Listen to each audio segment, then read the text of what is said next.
Bom dia, amada Igreja Batista no Pacaembu. Bom dia a todos os queridos e queridas que participam conosco nesse canal. Que a graça e a paz do nosso Senhor Jesus Cristo esteja com todos vocês. Essa é a nossa oração e o nosso desejo.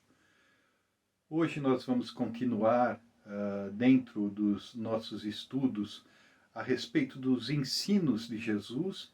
Estamos ainda dentro do texto do Sermão da Montanha, quando Jesus ensina os seus discípulos sobre o verdadeiro discipulado, o que significa verdadeiramente seguir a Jesus. E estamos hoje entrando no capítulo 6, nos versos 19 ao 24. E diz assim a palavra do Senhor: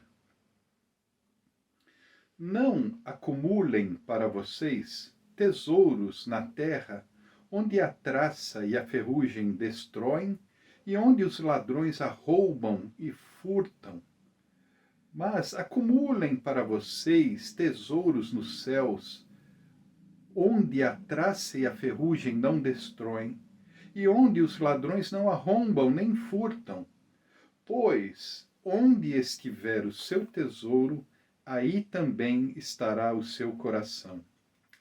Os olhos são a candeia do corpo.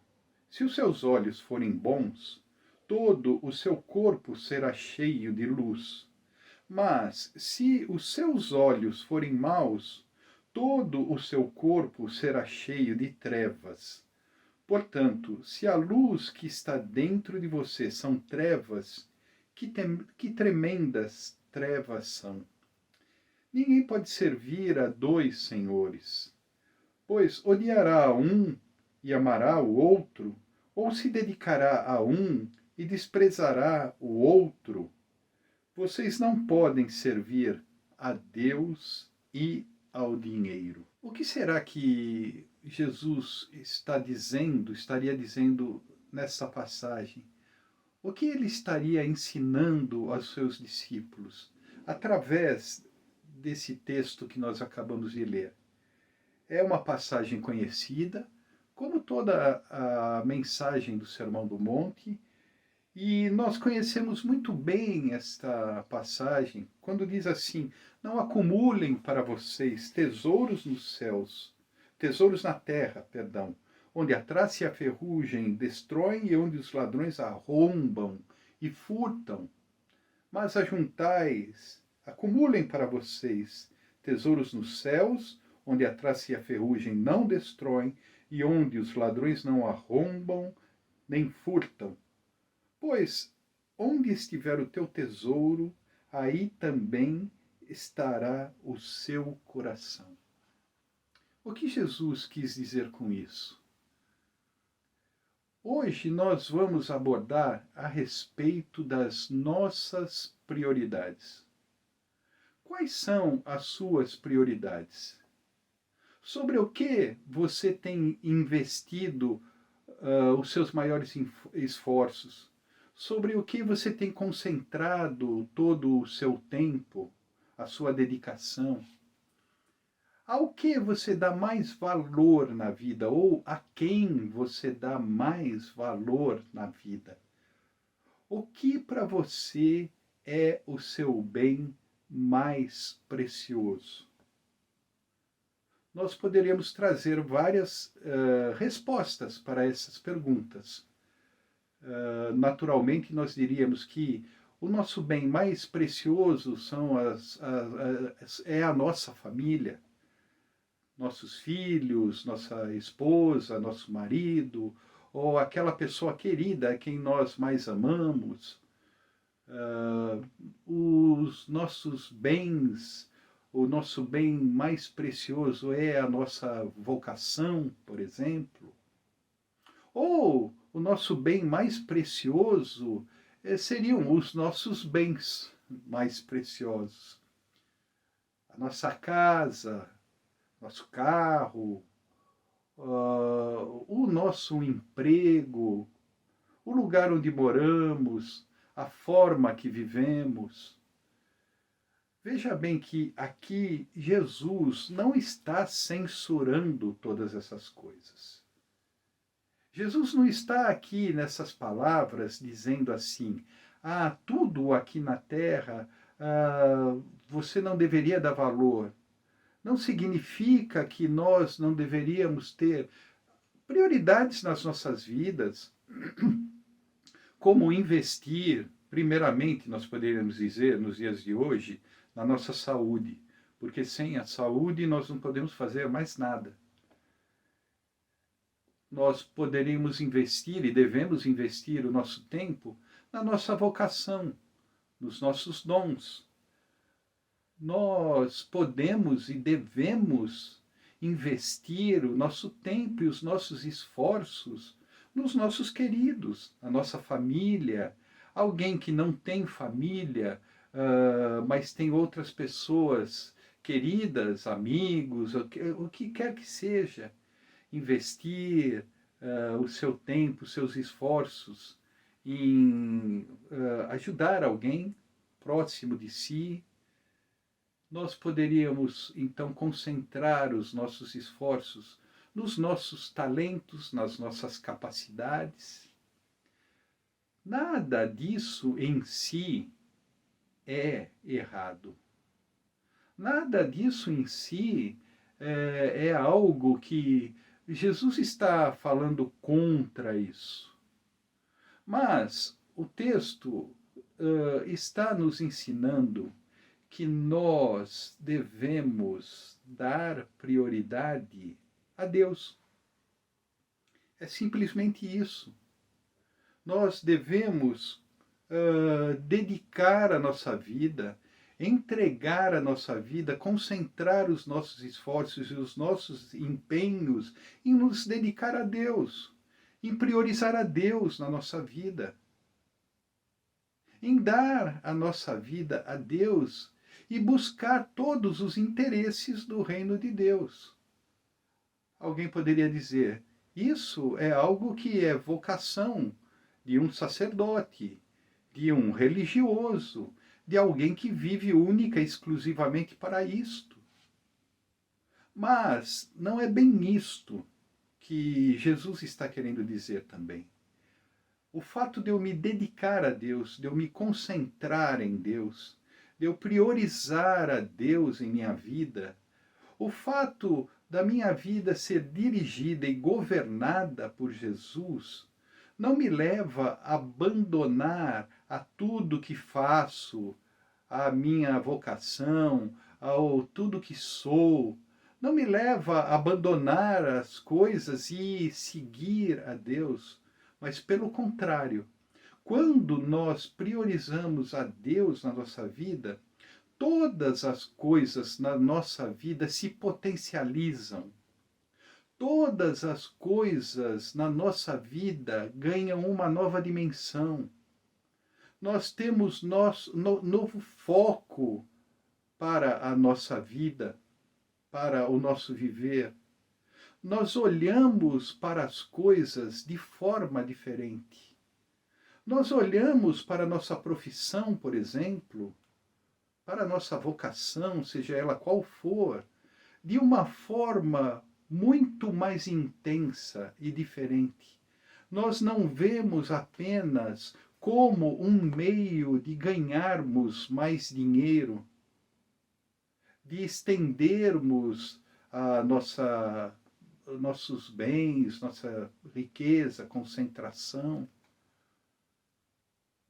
Até quando possuímos bens, quando nos concentramos em Deus, nós podemos possuir bens, mas os bens não nos possuem. Esta é a grande diferença. O famoso teólogo René Padilha, ele disse que Deus veio para salvar o pobre da sua pobreza. E Deus veio para libertar o rico da sua riqueza. É interessante que quando nós nos concentramos a Deus e o nosso coração está nele, as coisas ganham novo significado na nossa vida, no nosso viver. Nós entendemos aquilo que está nos dirigindo.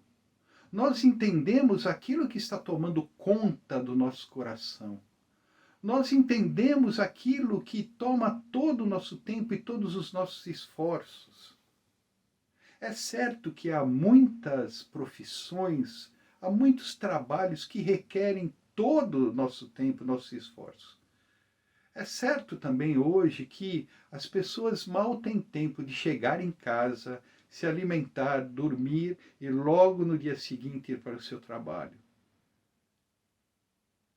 É certo que as pessoas hoje têm muito pouco tempo para a própria vida, para desfrutar da sua própria casa, do seu lar, para ter um hobby ou uma diversão, um lazer, para uma viagem, para tirar férias.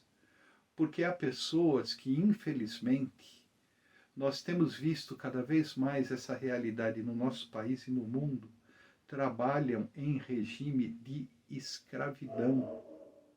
Aí como nós podemos falar de alegria no trabalho, ou de vocação, ou de concentrar os nossos esforços, quando nós só temos tempo para a nossa vida, muitas vezes, e na grande parte do nosso povo brasileiro, para prover as nossas necessidades, e ainda mal e mal. Mas mesmo assim, será que mesmo diante de todo esse quadro, e há um outro quadro inverso, de pessoas com grande capacidade, pessoas que gerem recursos, pessoas, empresários, ou pessoas que tomam conta de um grande número de pessoas que administram negócios, que governam, seja cidade, seja o Estado, seja o país. Há pessoas que estão voltadas para governar, que têm autoridade nas suas mãos e que têm uma grande concentração, poderíamos dizer até, de poder nas suas mãos, e que também tem o seu tempo tomado e também, muitas vezes, pouco podem fazer ou se dedicar para outras coisas. Mas não é isto que Jesus está dizendo. Mesmo diante destes quadros, nós só podemos ter força para viver, para trabalhar, para ganhar o sustento. Mesmo quando nós temos grandes responsabilidades sobre os nossos ombros, tudo isto ganha um novo sentido e um novo enfoque quando nós colocamos a Deus como prioridade nas nossas vidas. E aqui, Jesus está mostrando isto através de três situações e três exemplos aqui. Primeiramente, Jesus se refere aonde nós temos investido o nosso tesouro. E o segundo exemplo que Jesus traz aqui, a segunda ilustração, é aonde nós temos colocado os nossos olhos.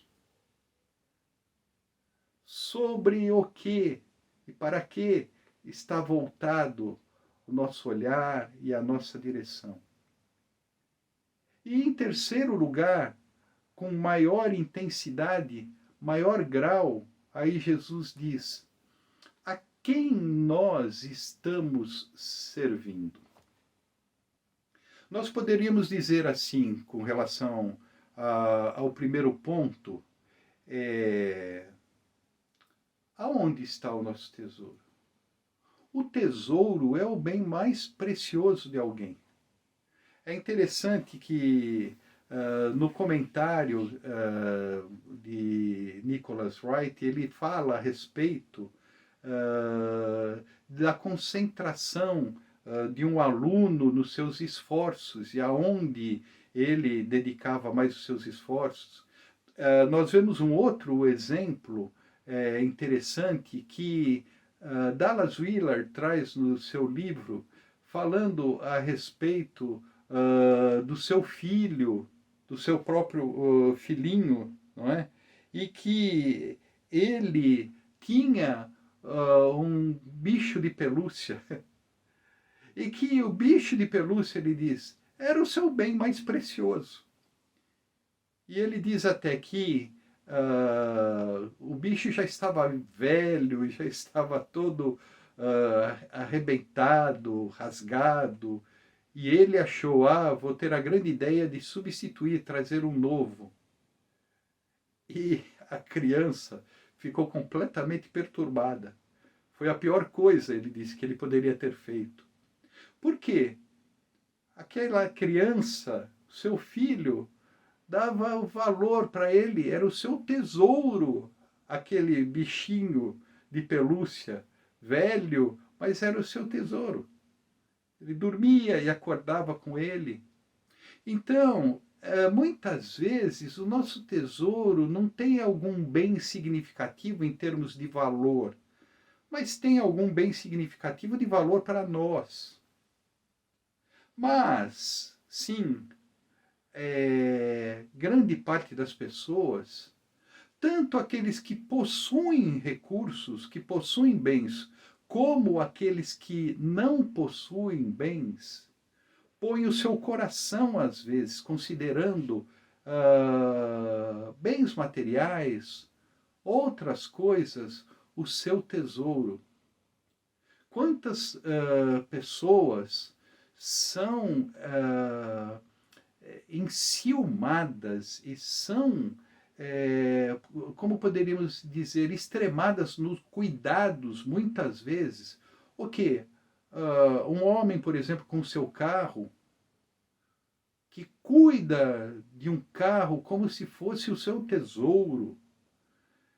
E por aí vai. Nós podemos trazer vários exemplos. Acontece que Jesus está falando de termos de investimento de vida e investimento na vida. Jesus diz primeiramente com relação aos tesouros, onde nós colocamos o nosso investimento, onde nós entesouramos. Ele diz, aonde estiver o teu tesouro, é aí que estará o teu coração. Então, a grande pergunta aqui não é somente se você tem um bem precioso, um bem valioso, que você alguma coisa que você dá muito valor, mas a grande pergunta a se fazer aqui é: aonde está o seu coração? Aonde o seu coração está concentrado? Nós poderíamos dizer, aí mora o perigo. Sim, mora o perigo porque muitas vezes, quando o nosso coração está desfocado e está entesourando alguma coisa que possa nos afastar tanto de Deus, como possa nos afastar de pessoas, aí sim nós vemos aquilo que Jesus disse. Aquilo que nós entesouramos nesta terra, ele diz, o coração acumulando tesouros na terra. Qual é o efeito do acúmulo nos bens terrenos? Ele está sujeito a todas as situações terrenas.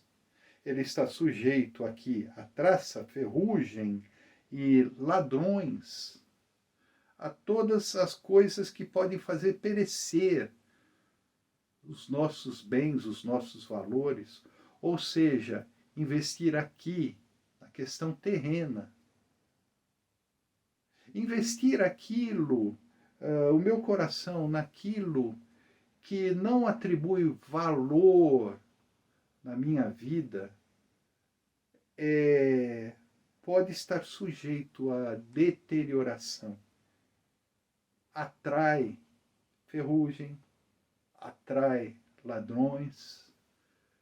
Então, acumular bens na terra, tesouros na terra, não é um bom investimento, não é um bom negócio. Aí ele diz assim: mas acumulem para vocês tesouros nos céus, onde os ladrões não arrombam nem furtam, e onde a traça e a ferrugem não destroem. Então, o que seriam esses tesouros nos céus? Muitas vezes nós interpretamos esta passagem tipo assim: acumule tesouros nos céus, quer dizer, faça alguma coisa aqui porque você vai ter um investimento futuro.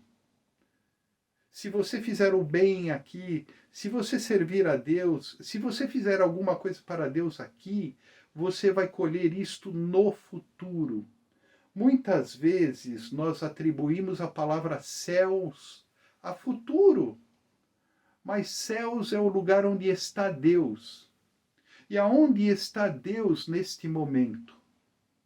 Nós já vimos que Jesus nos ensinou na oração do Pai Nosso. Ele diz assim: venha a nós o teu reino, e seja feita a tua vontade, assim na terra como nos céus. Jesus nos ensina a acumularmos tesouros nos céus, ou seja, naquilo que Deus preza, onde Deus se encontra, naquilo que Deus valoriza e que Deus ama.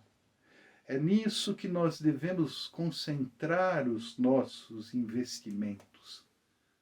Até os investimentos que temos, até os bens que temos, quando nós usamos nossos recursos, nossos esforços, nossas capacidades para Deus, nós estamos investindo nos céus. E isto não é apenas um investimento futuro, é um investimento presente. Nós estamos vivendo em razão do reino, do governo de Deus. E o governo de Deus se manifesta não só invisivelmente ou futuramente, mas o governo de Deus se manifesta aqui, neste mundo. Quando nós amamos o que Deus ama o mundo, Deus ama as pessoas. E quando nós amamos a Deus, nós passamos a ver as pessoas de um outro jeito. E mesmo quando nós temos negócios, mesmo quando nós temos propriedades e bens, mesmo quando nós temos recursos, os recursos se tornam voltados para os interesses de Deus. É muito difícil. Jesus diz assim: é mais fácil um camelo passar pelo fundinho de uma agulha do que um rico entrar no reino dos céus. Exatamente por causa do lugar aonde ele acumula os seus tesouros. O rico dificilmente coloca os seus bens a serviço de Deus, mas todo o seu investimento, tudo aquilo que uma pessoa possui, ela é usufruída por ela mesma e, no máximo, pelos seus ao redor. E ele pode até fazer bem a alguns, mas alguns que estão aqui no seu círculo, no seu redor.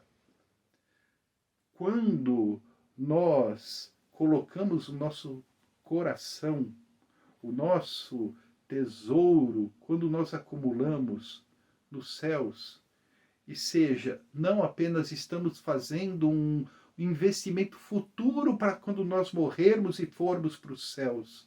Não é isso que Jesus quer dizer.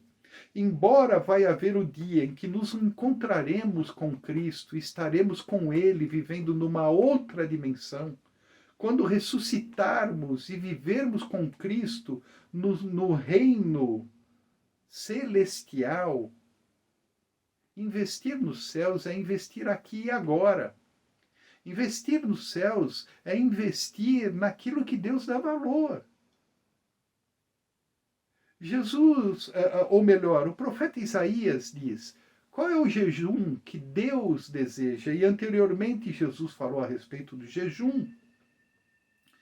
Ele diz: o jejum que Deus quer é que vocês libertem as pessoas do jugo opressor, que vocês ajudem as pessoas, aos órfãos e aos necessitados, que vocês não usem de 2 pesos e 2 medidas, que vocês não sejam injustos nesta vida, que vocês não sejam parciais nesta vida, pondo mais peso para as pessoas mais fortes e tirando o peso das pessoas mais fracas, colocando pesos na balança do lado mais forte.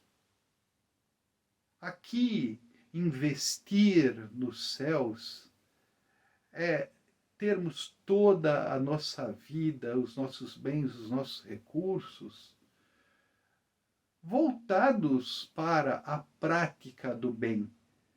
Significa aquilo que Jesus falou para o jovem rico, tipo, venda tudo e dê tudo aos pobres, depois vem e me siga. Não é isto. Jesus estava exatamente mostrando para aquele jovem rico aonde estava o seu tesouro e aonde estava o seu coração. Interessante que ele queria ganhar os céus, mas não queria investir nos céus. Ele perguntou para Jesus: o que tenho que fazer para ganhar a vida eterna?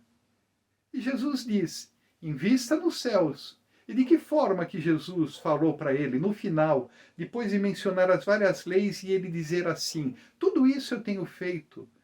Então Jesus mostrou para ele aquilo que ele não tinha feito. O seu coração era cobiçoso. O seu coração estava voltado para o entesouramento dos seus bens, da sua riqueza. Ele queria ganhar 2 coisas, e até nós podemos citar aqui que ele queria servir a 2 senhores, a Deus e as suas riquezas. E Jesus disse que, mostrou que isso era impossível, porque aquele jovem rico se afastou, mas Jesus não foi atrás. Jesus se entristeceu, porque aquele jovem rico achava que podia servir a Deus, estar com Deus, ganhar a vida eterna, preso aos seus bens, preso nas suas acumulações, nos seus entesouramentos. A grande pergunta que se faz aqui é: para onde está voltada a tua vida? É simples assim. Quais são as suas prioridades? É simples assim, mas é duro assim, é difícil assim. Nós vemos, muitas vezes, nos convertemos, aqueles que entregaram sua vida a Jesus, aqueles que vivem dentro de uma igreja e vivem a sua devoção, a sua fé, mas no caminhar da sua vida não manifestam que o seu coração está totalmente voltado para Deus. Muitas vezes as pessoas seguem a Deus, mas o seu coração não está lá. Ela está preocupada com outras coisas, com outros fatores. Jesus diz que aquele que a palavra foi semeada, na parábola do semeador, e que ainda nós vamos, se Deus quiser, ter uma oportunidade de abordar aqui o ensino precioso de Jesus. Jesus disse que o semeador saiu a semear e lançou as sementes. E as sementes caíram em vários terrenos. E Jesus fala de uma semente que caiu entre os espinhos. E Jesus, depois, ele diz aqui no capítulo 13 de Mateus, o que significa isso. Em Mateus, no capítulo 13, ele diz aqui, portanto, o que significa a parábola do semeador? Aí ele diz assim, todavia, quanto ao que foi semeado entre os espinhos, aí ele diz aqui, é aquele que ouve a palavra, mas a preocupação desta vida e o engano das riquezas a sufocam, tornando-a infrutífera. Jesus é muito claro nisso. Quando os nossos corações estão voltados para outras coisas, o efeito da palavra de Deus se torna infrutífero na nossa vida. Porque estamos preocupados e ansiosos com outras coisas. É certo que há muitas situações que tiram nosso sono, que nos trazem ansiedade. Mas, será que verdadeiramente nós dizemos assim, Cristo é o meu Senhor, mas nós vivemos para quem e para o quê? O nosso coração está voltado para quem e para o quê? Olha, nós poderíamos dizer que não só pessoas que têm bens, pessoas ricas, têm o seu tesouro voltado para isso, mas quantas pessoas pobres vivem infelizes, não pelo fato de serem pobres, de terem poucos recursos, mas de viver uma vida amarga por aquilo que não tem. De viver uma vida infeliz e amarga e cobiçosa, olhando para coisas que gostaria de ter, e aquilo toma conta do seu coração e traz para as pessoas pobres, muitas vezes, amargura, rancor, raiva de pessoas até que possuem alguma coisa a mais, relacionamentos deturpados, porque olha para os outros tudo de uma forma como se ela vivesse totalmente infeliz e os outros não percebessem da forma que ela vive. Muitas vezes acontece isso, que as pessoas não percebem as necessidades dos outros. Mas o que eu quero dizer nesse momento não é isto, mas é aquele que é tomado no seu coração de amargura, de dores. Por quê? Porque anseia por ter aquilo que ele não pode ter muitas vezes. Aí vem a cobiça. Muitas pessoas têm a vida limitada, mas quantas pessoas têm a vida limitada? E ainda assim, elas, nos seus poucos recursos, na sua vida limitada, elas estão abertas para ajudar pessoas, para acolher pessoas. Como nós vemos isto? Este é o primeiro exemplo de Jesus. O segundo exemplo de Jesus está voltado aqui para a questão dos olhos.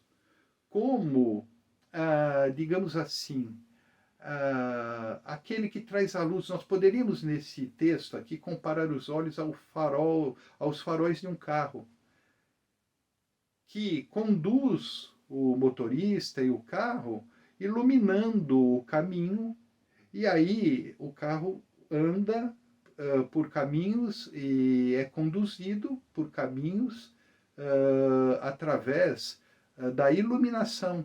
Ele pode clarear o caminho e saber por onde ele está indo. De forma semelhante, Jesus está dizendo aqui, os olhos são a candeia do corpo, ou seja, o lugar para onde os nossos olhares estão voltados, eles são uma candeia que dirige, que dá direção para o nosso caminhar, para o corpo todo. E aí ele diz, se os seus olhos forem bons, todo o seu corpo será cheio de luz, ou seja, você terá a vida iluminada, clareada pela direção da onde você concentra os seus olhares. É muito semelhante aonde você concentra o seu coração. E dizem que os olhos são a porta da alma ou a porta do coração. Veja aqui, eu não quero falar a respeito das pessoas com deficiência visual. O cego não enxerga fisicamente, mas tem as suas percepções e também tem a direção. Tem o seu interior, às vezes, voltado para muitas coisas, para outras coisas. Ele pode não enxergar da forma como nós enxergamos.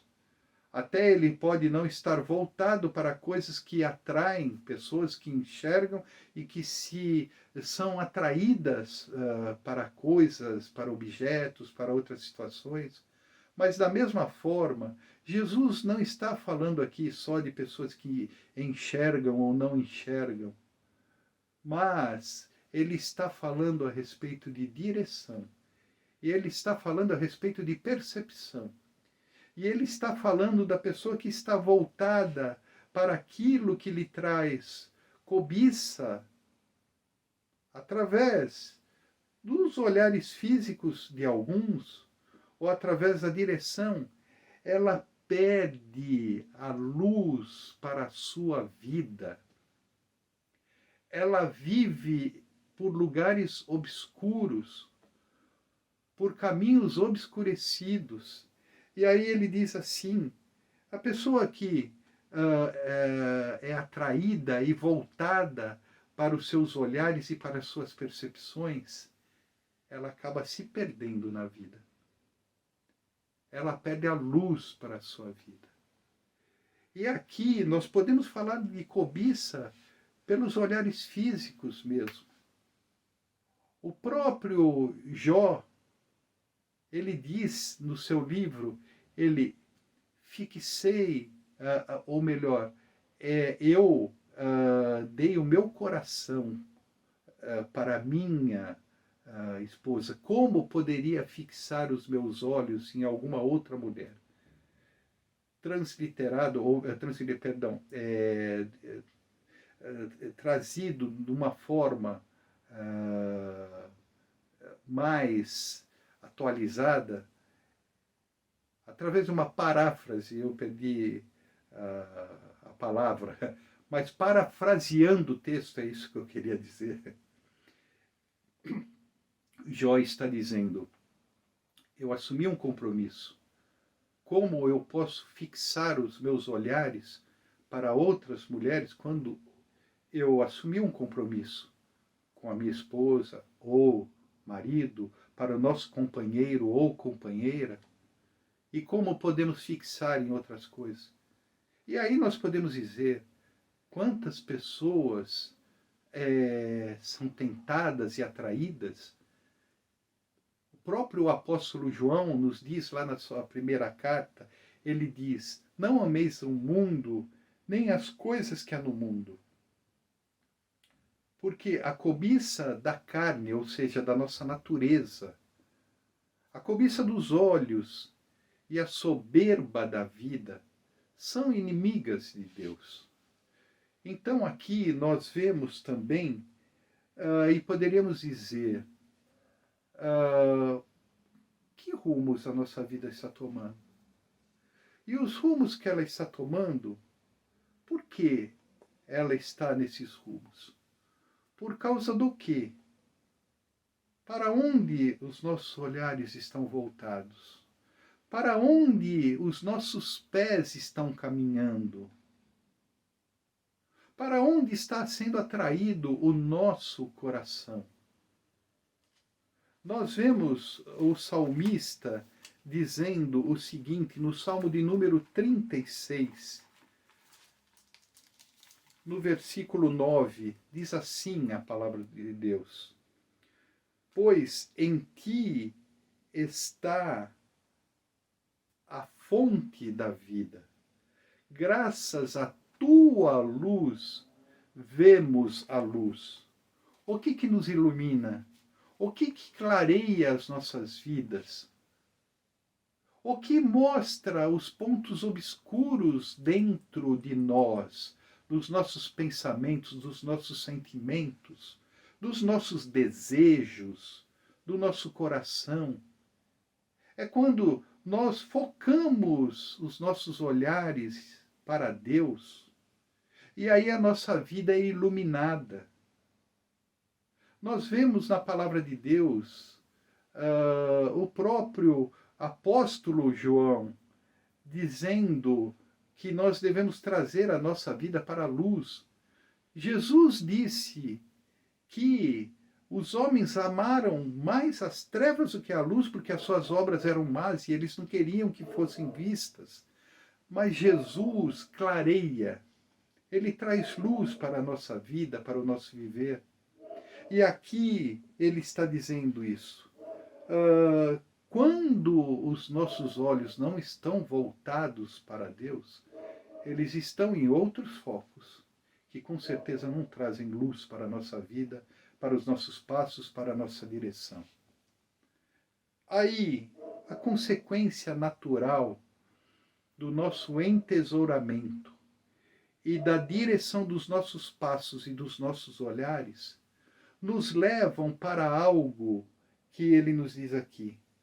Ninguém pode servir a dois senhores, pois odiará a um e amará o outro, ou se dedicará a um e desprezará o outro. Vocês não podem servir a Deus e ao dinheiro. Aqui, claramente, Jesus fala a respeito do dinheiro. Aqui nós vemos em outras traduções, porque vocês não podem servir a Deus e a Mamon. Mamon era considerado o deus das riquezas. É interessante que nos nossos dias nós poderíamos dizer assim, eu me atrevo a dizer isto, vocês não podem servir a Deus e ao mercado. Vocês já pararam para ver como as pessoas são dirigidas pelo mercado? Vocês já pararam para ver como as pessoas voltam as suas vocações para o mercado? Esta profissão não está boa para o mercado. Quantas pessoas às vezes massacram as suas vocações por causa do mercado? Nós poderíamos dizer que o mercado se tornou um Deus que ganhou vida, que tem sentimentos, que tem emoções, sensações. Alguns dizem, o mercado está calmo, o mercado está agitado. E que nós temos que cuidar das coisas que agradam ao mercado ou que desagradam ao mercado, nós temos que evitar. Tá certo que esta é uma linguagem econômica, é uma linguagem no campo da economia e que fala das tendências e das direções. Em algum momento elas têm a sua razão de ser, mas quantas pessoas estão voltadas mais para o mercado do que para qualquer outra coisa?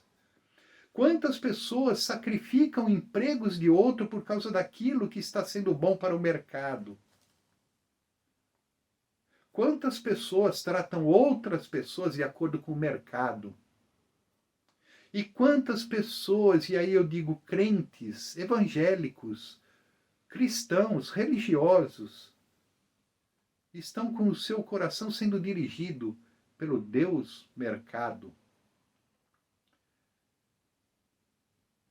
Ou nós podemos dizer pelo dinheiro. E o apóstolo Paulo diz, o amor ao dinheiro é a raiz de todos os males, de todas as fontes de males.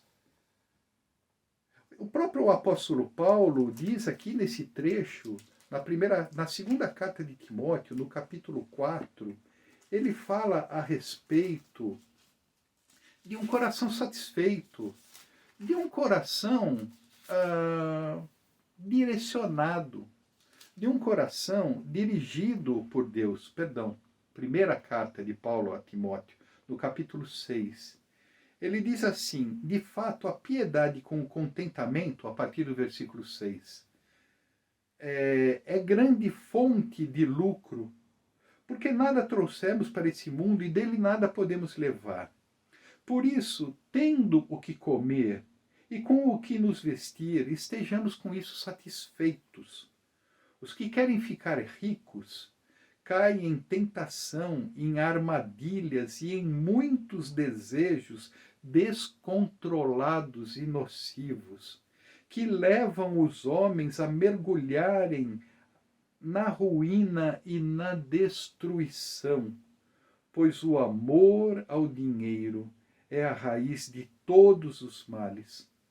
Algumas pessoas, por cobiçarem o dinheiro, desviaram-se da fé e se atormentaram com muitos sofrimentos. E aí, mais para frente, ele diz assim: ordenem aos que são ricos no presente mundo que não sejam arrogantes e nem ponham a sua esperança na incerteza das riquezas.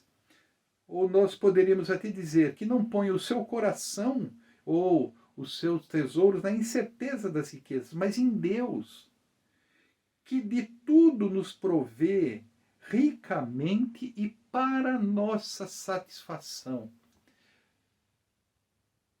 Ordene-lhes que pratiquem o bem, sejam ricos em boas obras, generosos e prontos a repartir. Isto é investimento nos céus. E aí ele diz: desta forma eles acumularão um tesouro para si mesmo, um firme fundamento para a era que há de vir, e assim alcançarão a verdadeira vida. Sim, nesta era e na era que há de vir. Porque nesta era, eles acumulando, ajudando, praticando o bem com seus recursos, levando as pessoas a usufruírem das coisas que eles usufruem. Eu conheço muitas pessoas que têm prazer em dar prazer às pessoas. Existe um filme maravilhoso, A Festa de Babette. Este filme até é mencionado por Philip Jansen no seu livro Maravilhosa Graça, a respeito de uma empregada doméstica de uma empregada dentro de uma aldeia, e que as pessoas viviam infelizes umas com as outras, e ela ganhou uma herança, e ela era uma excelente, havia sido no passado uma excelente cozinheira, e fez uma refeição que trouxe alegria para todos. Ela usou aquilo que ela tinha para trazer alegria para todos. É interessante uma pergunta que eu vi no filme antes de partir. Quando os dois personagens protagonistas, um falou para o outro, ele disse assim: você já foi feliz na sua vida? Os dois eram doentes terminais. Aí ele fez uma outra pergunta: você já fez alguém feliz na sua vida? Muitas vezes nós nos alegramos muito na nossa vida, e aqui Paulo está dizendo que sejam ricos em generosidade e boas obras. Ele diz assim: Deus nos dá, nos provê ricamente para nossa satisfação. Deus não é um estraga-prazer, e não significa que nós não devamos ter coisas boas, devamos ter, nos alegrar com coisas boas, mas nós não devemos apenas nos regalar com coisas boas e só querer mais coisas boas, e não levar, através dos nossos recursos também, sermos generosos, sermos abençoadores. O povo de Israel foi feito para ser abençoador. Ele foi abençoado para abençoar. Na nossa vida, Deus nos abençoa, mas não para nós nos regalarmos das bênçãos tão somente. Deus nos abençoa para sermos abençoadores. No que você tem concentrado, então, seus tesouros? para onde você tem voltado os seus olhares e a direção da sua vida, e a quem você tem servido. Você tem servido a Deus? Ou você tem se servido de Deus? Muitas pessoas agradecem a Deus tudo aquilo que Ele dá, mas quando elas não servem a Deus, elas estão apenas se servindo de Deus. E quantas vezes as pessoas, na maioria dos tempos, mais se servem das pessoas do que servem as pessoas? Jesus nos disse que o Filho do Homem, ele não veio para ser servido, mas para servir e dar a sua vida em resgate de muitos. Da mesma forma, juntar para nós tesouros nos céus significa estarmos a serviço de Deus com o que temos, com o que somos, porque aí nós estaremos acumulando tesouros nos céus, onde a traça e a ferrugem não consomem, onde os ladrões não minam, não explodem, não arrombam. Nós teremos os nossos olhos iluminados por Deus, a direção da nossa vida iluminada por Deus. E nós não podemos servir a dois senhores, porque um há de excluir o outro. Que Deus nos abençoe e que você possa ver quais têm sido as prioridades da sua vida. Onde você tem colocado as suas prioridades? E até uma pergunta: a quem você tem servido? Você tem servido verdadeiramente a Deus? Ou você tem se servido, ou você tem alimentado a um outro Deus? Oremos. Senhor Deus e Pai, estamos aqui, Pai, te pedindo que tu sondes o nosso coração e veja aquilo que há em nós, veja aquilo que são trevas dentro de nós. Senhor, que o Senhor possa nos mostrar aonde tem se concentrado os nossos tesouros. Senhor, que o Senhor possa nos revelar a quem temos verdadeiramente servido. E tudo isso é muito duro e muito pesado. Mas que o Senhor nos liberte, Pai, e que o Senhor nos liberte para te servirmos e para servirmos a Cristo. Pai, ajuda-nos, no nome de Jesus, a concentrarmos os nossos corações naquilo que verdadeiramente valha a pena.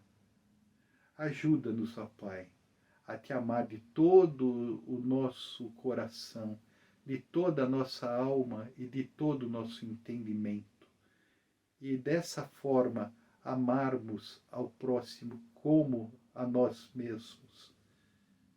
É aí que está o nosso tesouro, é aí que deve estar o nosso coração.